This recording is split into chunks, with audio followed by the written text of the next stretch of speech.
సోయన్న వచ్చిందా లేదా? మరి అది వస్తే చాలు. నేను ఎందుకంటున్నా అంటే పచ్చి అబద్ధాలు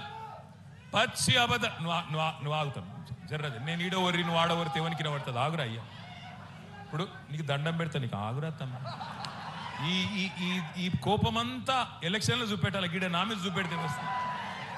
ఇప్పుడు నేను మిమ్మల్ని అందరినీ కోరేది ఒకటే, ఇటువంటి జూట మాటలు ఒకటి కాదు రెండు కాదు 420 చెప్పిండ్రు. 420 హామీలు ఇచ్చి 420 మాటలు చెప్పి ఇవాళ ఓట్లు వేయించుకున్నారు. 2 పంటలకే ఇస్తావా కేసీఆర్, 3వ పంటకి ఇయ్యావా రైతు బంధు అన్నాడు. యాదుకున్నదా? మరి అలా రైతు బంధు పడుతుందా? కేసీఆర్ ఉన్నప్పుడేమో మీకు నాట్లప్పుడు రైతు బంధు పడేది, ఇప్పుడేమో ఓట్లప్పుడు మాత్రమే పడుతుంది. పార్లమెంటుకు ఒకసారి ఇచ్చిండు, అట్లాగే పంచాయతీ ఎన్నికలకు ఒకసారి ఇచ్చిండు. మళ్ళా ఇప్పటి వరకు రైతు బంధు లేదు, 3 సార్లు ఎగ్గొట్టిండు. మరి ఇప్పుడు రేవంత్ రెడ్డి గారు ముఖ్యమంత్రి, ఆయనతో నాకేం వ్యక్తిగతంగా పంచాయతీ లేదు.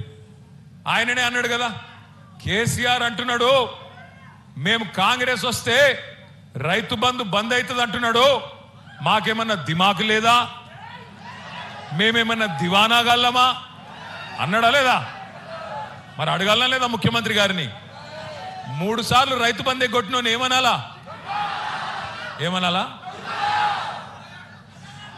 నేనేమంటలేనా? నేనైతే ఏమంటలేను. మళ్ళీ ఏమనంటే నేను ముఖ్యమంత్రిని తిట్టిండు, వీనికి అహంకారం అని మళ్ళీ నన్ను తిడతారు, లేనిపోని బాధ. ఆయన చెప్పిందే చెప్తున్నా, నేను కొత్తగా ఏం చెప్తలేను. ఇంకా చాలా చెప్పిండు, చాలా ఉన్నాయి. నేను మిమ్మల్ని అందరినీ ప్రార్థించేది ఒకటే, పరిగిలో ఇక్కడ గిరిజన బిడ్డలు 30-35 వేల మంది, వాళ్ళ కుటుంబాలతో కలుపుకుంటే దగ్గర 50 వేల మంది ఉంటారు. ఎస్సీ ఎస్టీలకు ఏం చెప్పిండు రేవంత్ రెడ్డి గారు? కేసీఆర్ దళిత బంధు ఇస్తున్నాడు, 10 లక్షలు ఇస్తున్నాడు. నేను రాగానే ఎంత ఇస్తా అన్నాడు? 12 లక్షల రూపాయలు ఇస్తా. దళిత బంధు వేస్ట్, అంబేద్కర్ అభయహస్తం ఇస్తా అన్నాడు. పరిగిల ఒక్కల కన్నా 12 పైసలు వచ్చినాయి, ఎవరికన్నా 12 పైసలు. ఇంకొక మాట చెప్పిండు ఎస్సీ ఎస్టీలకు, మీ అసైన్డ్ భూములు అన్నీ ఉన్నాయి కదా, వాటికి పట్టాలు ఇస్తా, అమ్ముకోండ్రి, మంచిగా పిల్లలకి ఇచ్చుకోండ్రి అని చెప్పిండు. ఇచ్చిండా ఒక్కలకన్నా? ఇప్పుడు భూములు గుంజుకుంటుండా లేదా? ఇప్పుడు పరిగిలో భూములు గుంజుకుంటుండా లేదా? పారిశ్రామిక పార్కు పేరు మీద, రోడ్ల పేరు మీద ఇలా అసైన్డ్ భూములు గుంజుకుంటూ ఇచ్చిన మాటను తుంగలో దొక్కి పక్కనే చేవెళ్లలో ఎస్సీ ఎస్టీ డిక్లరేషన్ అని పెట్టిండ్రు. ఏం చెప్పినలా ఎస్సీ ఎస్టీ డిక్లరేషన్లా? పెద్ద పెద్ద మాటలు చెప్పిండ్రు. దళితులకు గిరిజనులకు ప్రత్యేకమైన అభివృద్ధి కోసం పనిచేస్తాం, 10 లక్షలు కాదు దళిత బంధు 12 లక్షలు ఇస్తాం. ఇందిరమ్మ ఇల్లు కట్టుకుంటే మిగతా వాళ్ళకి 5 లక్షలు, ఎస్సీ ఎస్టీలకు 6 లక్షల రూపాయలు ఇస్తా అన్నాడు. ఒక్క దళితుడికైనా ఒక్క గిరిజనుడికైనా 6 లక్షల రూపాయలు ఇచ్చిండ్రా ఇయ్యాల ఇందిరమ్మ ఇంటి కోసం? 6 లక్షలు ఇస్తున్నారా?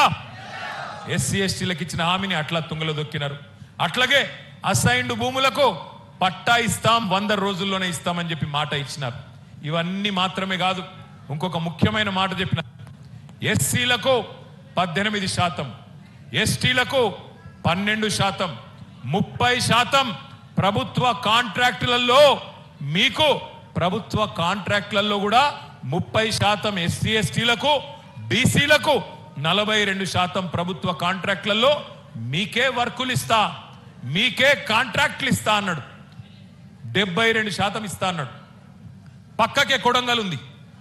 కొడంగల్లో మనం బంగారమోలే ఉద్దండాపూర్ రిజర్వాయర్ నుంచి కాలువలు దవ్వితే బ్రహ్మాండంగా గ్రావిటీ ద్వారా నీళ్ళు వచ్చేటట్టు మీ నియోజకవర్గం పరిగికి 1,00,000 ఎకరాలకు, కొడంగల్ నియోజకవర్గానికి 1,20,000 ఎకరాలకు నీళ్ళు వచ్చేటట్టు ఉద్దండాపూర్ నుంచి మొత్తం మనం సిద్ధం చేసి పెట్టినాం. రేవంత్ రెడ్డి గారు వచ్చినారు. వచ్చిన తర్వాత ఆ పనిని పక్కకు పెట్టి ఇవాళ కమిషన్ల కోసం, తనకు డబ్బుల కోసం, తన కుటుంబ సంపాదన కోసం 4,400 కోట్ల రూపాయలు ప్రత్యేకంగా లిఫ్ట్ పెట్టిండు. చూసుకోపో, లిఫ్ట్ పెట్టి ఇవాళ ఎవరికిచ్చిండు? ఎస్సీ ఎస్సీ బీసీలకు 72% కాంట్రాక్ట్ అన్నాడు కదా. మరి కొడంగల్ లిఫ్ట్ ఇరిగేషన్ 4,400 కోట్లు, 72% అంటే 3,000 కోట్లు ఎస్సీ ఎస్టీ బీసీలకు ఇవ్వాల. ఇచ్చిండా? 3,000 కోట్లు కాదు, 3 రూపాయలు ఇచ్చిండా ఎక్కడన్నా కాంట్రాక్టు? ఇచ్చుడు కాదు. ఎస్సీ ఎస్టీ గురుకులాల్లో, బీసీ మైనారిటీ గురుకులాల్లో చిన్న చిన్న కాంట్రాక్టర్లు ఉంటారు. గుడ్లు, వాటి బ్రెడ్, భోజనం, బూట్లు, బట్టలు, వాళ్ళు ఒక 10,000 మందిని పెట్టుకొని ఏం చేస్తారు? మ్యాపింగ్ చేస్తారు. మ్యాపింగ్ అంటే ఏంది? ఉదాహరణకు ఇప్పుడు మహేష్ అన్నకు, అనిల్ అన్నకు మరి 2002లో పిల్లలు ఉన్నారు, కానీ వాళ్ళకు ఓటు హక్కు లేదు. ఇప్పుడు 2026లో ఉన్నారు. ఇప్పుడు ఓటు హక్కు వచ్చింది అనుకో మహేష్ అన్న పిల్లలకు. ఇప్పుడు ఏం చేయాలి? ఆ రోజు 2002లో మహేష్ అన్న పేరు, ఆయన భార్య పేరు ఓటర్ లిస్టులో ఉండే, కానీ ఇప్పుడు పిల్లల పేర్లు 2025లో ఓటర్ లిస్టులో ఉన్నాయి. ఈ పిల్లల పేర్లు కొప్పుల మహేష్ రెడ్డి గారికి లింక్ చేయాలి, ఆయన ఫ్యామిలీకి లింక్ చేయాలి, మ్యాపింగ్ చేయాలి. ఆ ప్రక్రియ నిన్ననే ప్రారంభమైంది. మరి దానికోసం మనం ఏం చేయాలో నేను చెప్తాను. నెక్స్ట్, ఇప్పుడు మొత్తం తెలంగాణ రాష్ట్రంలో 3,39,00,000 ఓట్లు ఉన్నాయి. 16,000 పోలింగ్ బూతులు, 36,000 పోలింగ్ బూతులు ఉన్నాయి దాదాపుగా. నిన్నటి నుంచే ఎస్ఐఆర్ ప్రారంభమైంది. చాలా ఇంపార్టెంట్. మీకు తెలుసు, మొన్న మమతా బెనర్జీ గారు ఓడిపోయినారు. అక్కడ 95 లక్షల ఓట్లు తీసింది. మమతా గారు 42 లక్షల ఓట్లను ఓడిపోయింది. 27 లక్షల మంది ఓటర్లు ఇవాళ సుప్రీంకోర్టులో, హైకోర్టులో కొట్లాడుతున్నారు. మాకు ఓటు హక్కు ఉంది కానీ అన్యాయం తీసేసినారు అని 27 లక్షల మంది ఇలా కోర్టులలో, న్యాయస్థానాలలో కొట్లాడుతూ ఉన్నారు.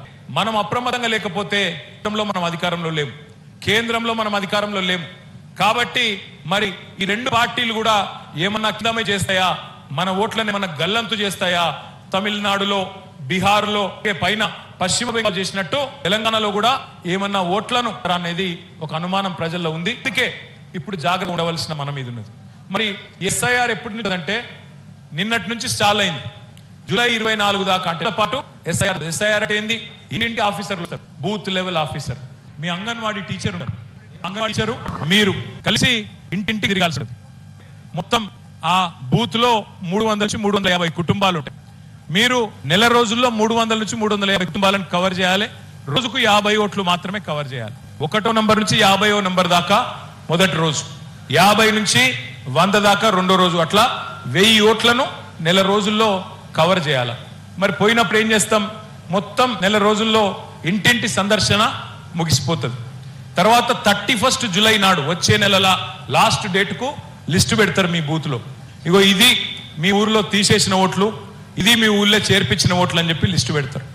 ఆ లిస్టు మీద మనకేమైనా అభ్యంతరం ఉంటే నెల రోజులు మనకు టైం ఉంటుంది. ఇగో ఫలానా వాళ్ళ పేరు మీరు చేర్చలేదు, ఫలానా వాళ్ళ పేరు మీరు తప్పుగా తీసేసినారు అని మీకు అబ్జెక్షన్ ఉంటే మొత్తం ఆగస్టు నెల, మొత్తం 1 ఆగస్టు నుంచి 30 ఆగస్టు దాకా మనం అభ్యంతరాన్ని మరి ఎలక్షన్ అధికారులకు సమర్పించవచ్చు. వాళ్ళు ఆ తర్వాత సెప్టెంబర్ నెల మొత్తం ఆ అభ్యంతరాలని వాళ్ళు పరిష్కరించాలి. వాళ్ళు చూసుకొని మనం చెప్పింది ఒప్ప తప్ప చూసుకొని వాళ్ళు సవరించుకోవాలి. సవరించుకొని 1 అక్టోబర్ నాడు ఫైనల్ లిస్టు వాళ్ళు పబ్లిష్ చేస్తారు. ఈ 1 అక్టోబర్ లిస్టు చాలా ముఖ్యం. ఇదే లిస్టు, ఇదే ఓటర్ లిస్టు మీకు రేపు ఎంపీటీసీ ఎలక్షన్లో, జిల్లా పరిషత్ ఎలక్షన్లో ఇదే ఓటర్ లిస్టు, ఎమ్మెల్యే ఎలక్షన్లో ఇదే ఓటర్ లిస్టు, ఎంపీ ఎలక్షన్లో ఉంటుంది. కాబట్టి ఎవరెవరైతే ఎంపీటీసీ, జెడ్పీటీసీ పోటీ చేయాలనుకుంటున్నారో, గ్రామ శాఖల్లో ఖచ్చితంగా గెలవాలనుకుంటున్నారో మీరందరూ కూడా అప్రమత్తంగా ఉండాలి.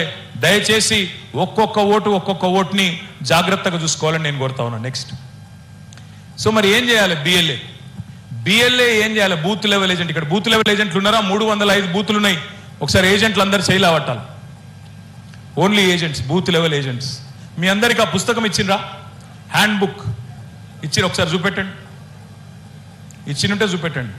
ఒక పని చేయండి, మీరంతా కూడా ఇంటికి పోగానే పుస్తకాన్ని ఇట్లా ఇసిరేయండి, మళ్ళీ తీసి చూడకండి. అంతే చేస్తారు కదా. జర చదవండి అన్నమ్మ, చాలా విలువైన సమాచారం ఇప్పుడు నేను చెప్పేదంతా అందులో ఉన్నది. జర్ర చదవండి, 4 సార్లు చదువుకుంటే మీకు కూడా అవగాహన వస్తుంది. ఏం చేయాలా? బూత్ లెవెల్ ఏజెంట్ ఏం చేయాలి? ఏం లేదు, మీరు చేయాల్సిందల్లా బూత్ లెవెల్ అధికారితోని ఇంటింటికి మీరు పోవాలి. పోయి ఏం చేయాలా? 18 ఏళ్ళు నిండిన వాళ్ళు ఎవరైనా ఉంటే మీరు ఖచ్చితంగా వాళ్ళ ఓటు రాయించాలి. చనిపోయిన వాళ్ళు ఎవరైనా ఉంటే వాళ్ళ ఓటు తీసేయించాలి. అట్లాగే ఇప్పుడు ఆ ఇంటి ఆడపిల్ల పెళ్ళై తల్లిగారింటి నుంచి అత్తగారింటికి వెళ్ళిపోయింది అనుకో, ఇక్కడ ఓటు తీయాలా, అక్కడ ఓటు అత్తగారింట్లో రాపియాలి. అట్లాగే అక్కడ ఎవరన్నా మీ ఇంటికి కోడలు వచ్చిందనుకో, కోడలు వస్తే వాళ్ళ అమ్మగారింట్లో ఓటు తీసేయాలా, మీ ఇంట్లో ఓటు రాయించాలి. ఇంతకంటే పెద్దగా ఏం లేదు. మరి ఇక్కడ ఏంది ఇంత గొప్పతనం ఏంది అంటే, మనం పోయినప్పుడు మంచిగా వాళ్ళతో మాట్లాడాలి. ఇప్పుడు మీరు పోయినప్పుడు ఒక రైతు ఇంటికి పోయినారు అనుకో, మీరు అడగండి, అన్నా రైతు బంధు పడ్డదా అని అడుగు. నువ్వేం చేసే పని లేదు, ఇక వాళ్ళే మొదలు పెడతారు సంగీతం, మ్యూజిక్ స్టార్ట్. అక్కడ ఒక ఆడబిడ్డ కనబడ్డది అనుకో, ఏమక్క తులం బంగారం వచ్చిందా అని అడుగు. ఏమవుతుంది, ఇక స్టార్ట్ అవుతుంది లొల్లి. అట్లాగే ఎవరైనా పెద్ద మనిషి కనబడ్డారు అనుకో, 4000 పెన్షన్ వచ్చిందా తాత అని అడుగు. అట్లే ఒక చిన్న పిల్లగాడు, ఒక కాలేజ్ పిల్లగాడు కనబడ్డాడు అనుకో, తమ్మి ఫీజు రీయింబర్స్మెంట్ వచ్చిందా అని అడుగు. కొద్దిగా చదువుకున్న పిల్లగాడు ఉద్యోగం కోసం చూస్తున్నాడు ఉంటే, ఏమైతమ్మి మరి 2 లక్షల ఉద్యోగాలు అన్నాడు రేవంత్ రెడ్డి, వచ్చిందా అని అడుగురు. మీరు ఏం చేసే పని లేదు, వాళ్ళే చెప్తారు. ఇక మీకు మొత్తం కథ అంతా నాకంటే బాగా వాళ్ళే చెప్తారు మీకు. కాబట్టి కొద్దిగా మనం ఆ అనుబంధం పెంచుకుంటే మంచిగా ఉంటుంది.